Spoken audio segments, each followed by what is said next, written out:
So yan, good morning again mga boss. So ito, tuloy-tuloy lang tayo. So ito yung kanina na ini-installan natin. So yan, tuloy-tuloy lang yung pag-install natin. So ngayon, nandito na tayo na almost kalahati ng ating ginagawa for today. So yan, tuloy-tuloy lang yung ating paglagay ulit ng bato. So yan.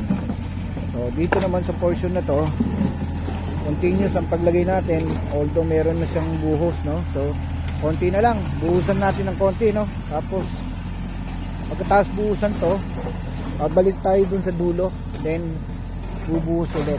So yan muna ang kaganapan for today. So dito naman sa lugar natin dito, yung aking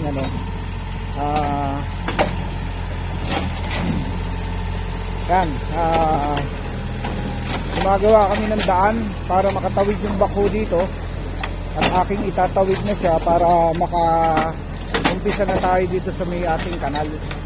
So pag nakatawid ay yung itong mga umbok na yan, so tatanggalin na natin at iaayos na natin yung yung kanal sa portion na to, para kahit paano nagkaroon tayo ng prevention for water para hindi makadikit.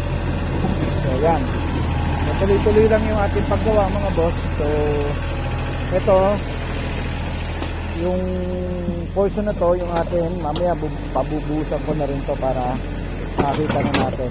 So yan, tatawid do tayo, patatawirin natin yung bako doon, tapos yung perimeter natin, iayos natin yung kanal na maayos. So yan muna ang kaganapan for today mga boss. Good morning.